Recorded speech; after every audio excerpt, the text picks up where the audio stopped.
صلوا علی الحبیب صلی اللہ علی محمد صلی اللہ علیہ وسلم۔ سرکار صلی اللہ تعالیٰ علیہ وسلم جو بے پناہ محبت کیا کرتے تھے حسنین کریمین سے، امام حسین رضی اللہ تعالیٰ عنہ سے، جب دیکھتے ہوں گے اس وقت سرکار صلی اللہ تعالیٰ علیہ وسلم کے قلب مبارک کی کیا اس وقت کیفیت ہوتی ہوگی۔ تصور کرے انسان کہ اس وقت ان کی کیفیات کا عالم کیا ہوتا ہوگا۔ باوجود اس کے ان کی شہادت کی خبر پا کر چشمان کرم اشک بار ہو جاتی تھی، یعنی خبر ملی یہ شہید کر دیا جائے گا، اور یہ خبر آقا صلی اللہ تعالیٰ علیہ وآلہ وسلم کے اشکوں کا ذریعہ بن جاتی، آنکھیں اشک بار ہو جایا کرتی تھی میرے آقا مکی مدنی مصطفیٰ صلی اللہ تعالیٰ علیہ وآلہ وسلم کی۔ مگر تاریخ گواہ ہے کہ میرے آقا صلی اللہ تعالیٰ علیہ وآلہ وسلم نے دعا کے لئے کبھی یوں ہاتھ نہیں اٹھائے کہ یا اللہ ان کو سلامتی عطا کر اور اس حادثے سے ان کو محفوظ فرما، نہیں، ایسا نہیں ہوا کہ ان کو دشمنوں سے بچا، یہ دعا نہیں فرمائی، ورنہ سرکار صلی اللہ تعالیٰ وسلم کا ہاتھ اٹھنا ہے اور دعا کا قبول ہونا ہے۔ واقعہ کربلا لکھنے والوں نے باقاعدہ لکھا ہے اس کو کہ ایسا بھی نہیں ہوا کہ مولا مشکل کشا شیر خدا کرم اللہ تعالیٰ وجہ الکریم کبھی بارگاہ رسالت میں یوں حاضر ہوئے کہ آقا آپ تو اللہ کے نبی ہیں، تو آپ کا نواسا ہے، میرے جگر کا ٹکڑا ہاتھ اٹھا کر دعا کر دے اس کے ساتھ یہ حادثہ نہ ہو۔ ایسا بھی نہیں ہوا۔ نہ کبھی آپ کی لاڈلی شہزادی خاتون جنت رضی اللہ تعالیٰ عنہ بارگاہ رسالت صلی اللہ تعالیٰ علیہ وسلم حاضر ہو کر نہ یہ کبھی عرض کرتی ہیں کہ بابا جان میرے اس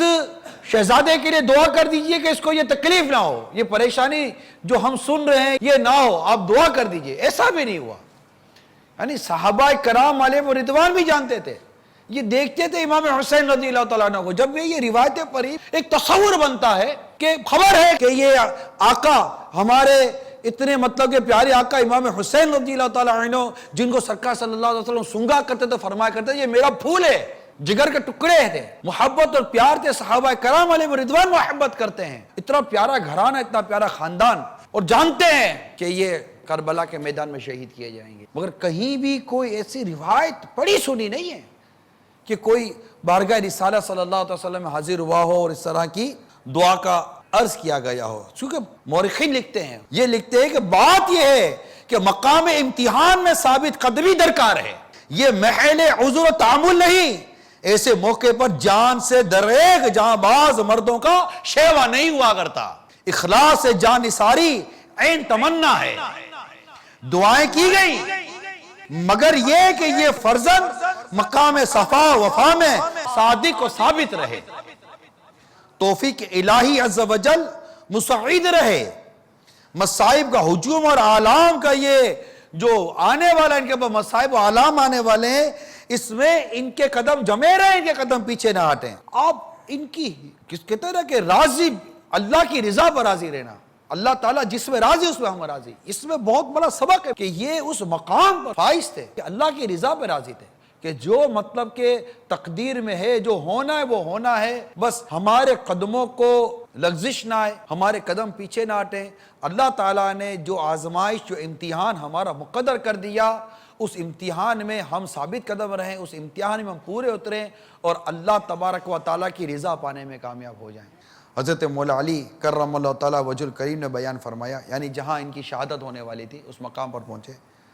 کہ یہاں ان شہداء کے اونٹ بندھیں گے، یہاں ان کے کجاوے رکھے جاویں گے، یہاں ان کے خون بہیں گے، اور جوانان اہل بیت اس میدان میں شہید ہوں گے، آسمان و زمین ان پر روئیں گے۔ ان خبروں سے معلوم ہوتا ہے کہ مولا علی کرم اللہ تعالیٰ وجہ الکریم اور صحابہ کرام علیہم رضوان زمین کربلا کے چپے چپے کو پہچانتے تھے۔ انہیں معلوم تھا کہاں اونٹ باندھے جائیں گے، کہاں سامان رکھا جائے گا، کہاں خون بہیں گے۔ یہ شہادت کا کمال ہے،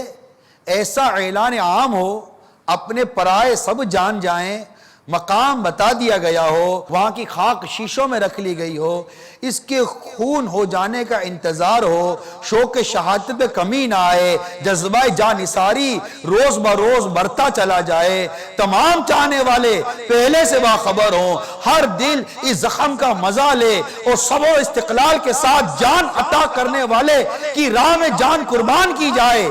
یہ مردان کامل اور فرزندان مصطفیٰ صلی اللہ تعالی علیہ وسلم کا حصہ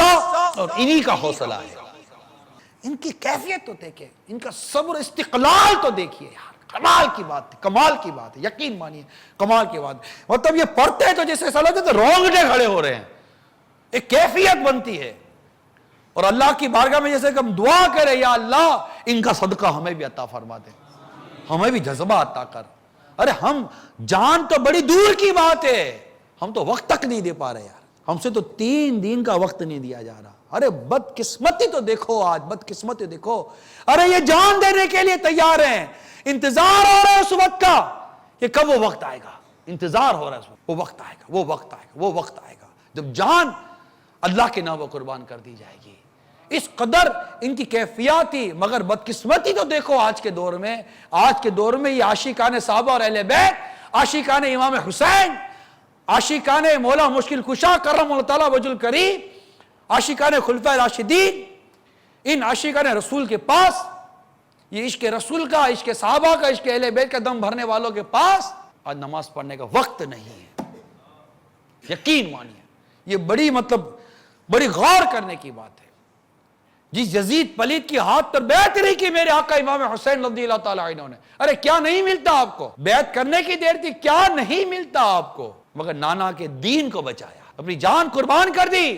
مگر اس فاسق کو فاجر، اس یزید پلید کی ہاتھ پر بیعت نہیں کی آپ نے۔ ڈٹے رہے، حق پر ڈٹے رہے، رخصت پر نہیں، عزیمت پر عمل کیا، نہ صرف اپنی بلکہ اپنے بچوں کی جان قربان کر دی، لیکن ہٹے نہیں پیچھے۔ آج بدقسمتی سے ہمارے پاس جان تو کیا بات کروں، نماز پڑھنے کا وقت نہیں ہے، ارے قرآن سیکھنے کا وقت نہیں ہے۔ وہ بیبیاں جو پردہ کرتی رہی کربلا کے میدان میں، ان بیبیوں کی محبت کا دم بھرنے والیوں کو آج پردے کی توفیق نہیں ملتی، بے پردہ گھومتی ہے، غیر محرموں کے ساتھ اٹھتی بیٹھتی باتیں کرتی ہیں۔ کیا ان کو بی بی زینب رضی اللہ تعالی عنہا کا پردہ یاد نہیں آتا؟ کیا ان کو بی بی سکینہ رضی اللہ تعالی عنہا کا پردہ یاد نہیں آتا؟ یہ عشق رسول کا دم بھرنے والوں، نیت کرو ہماری کوئی نماز قضا نہیں ہوگی، نماز کی پابندی کریں گے اور اللہ کی راہ میں وقت دیں گے۔ ارے 3 دن کا وقت ہے، قافلہ مدنی قافلہ ہی لے لیجئے، کوئی ہفتہ وار اجتماع 2 گھنٹے کا ہی لے لیجئے،